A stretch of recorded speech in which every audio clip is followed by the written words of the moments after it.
अमित अत्री entertainment channel में आप सभी का स्वागत है। और आज हमारे साथ हैं सुरेंद्र अत्री एडवोकेट झारसा विलेज से। तो सर, आपसे एक बात पूछना चाहेंगे कि जो ये डिस्ट्रिक्ट गुरुग्राम कोर्ट बार में इलेक्शन होते हैं, ये 1 साल में हो जाने चाहिए या 2 साल का पीरियड होना चाहिए इनका आगे बढ़कर? देखिए अमित जी, मैं भी 4-5 साल से देख रहा हूँ और वैसे इलेक्शन 1 साल के लिए होने चाहिए, क्योंकि इसमें सभी लोगों को, नए बच्चों को मौका मिलना चाहिए, वो अपनी प्रतिभा दिखा सकें। और 2 साल में लंबा पीरियड हो जाता है, तो आप 1 साल के पक्ष में? मैं इसी पक्ष में हूँ कि 1 साल में होने चाहिए। और जो ये प्रधान की पोस्ट होती है प्रेसिडेंट की, इसके लिए कुछ पहले से तय होना चाहिए भाई इतने साल के बाद ही प्रधान की पोस्ट के लिए इलेक्शन फाइट कर सकते हैं, या कोई भी कर सकता है? इसके बारे में होना चाहिए। प्रधान की पोस्ट के लिए कम से कम 10 साल तो ज़रूर होने चाहिए, कि उसका एक्सपीरियंस 10 साल का होना चाहिए कम से कम, क्योंकि प्रधान की पोस्ट और अच्छी, बहुत सीनियर पोस्ट है।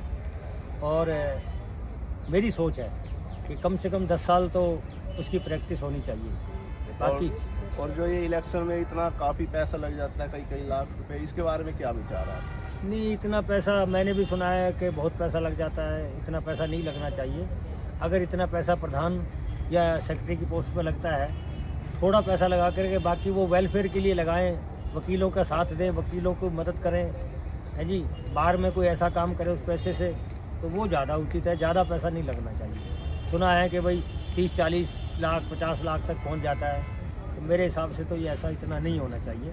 फाइनली जो आपका विचार है वो ये है कि इलेक्शन 1 साल में होना चाहिए। हाँ जी, हाँ जी। और प्रधान के लिए मिनिमम, वो प्रधान के लिए कम से कम 10 साल का एक्सपीरियंस होना चाहिए। और पैसे ज़्यादा नहीं लगने चाहिए, पैसे कम लगने चाहिए। और उस पैसे को अगर किसी के पास है तो वेलफेयर में लगाएं उस पैसे को। Thank you sir. Thank you. तो आप थे हमारे साथ श्री सुरेंद्र अत्री एडवोकेट झारसा विलेज से।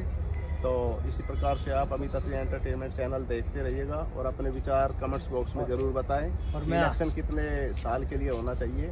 जी हाँ सर, कुछ। और मैं अमित जी का भी धन्यवाद करता हूँ कि ये बड़े वेलफेयर का काम कर रहे हैं और सबके दुख सुख में आते हैं, सबकी बातें ऊपर तक पहुँचाते हैं। इसलिए आपका भी बहुत बहुत धन्यवाद। Thank you.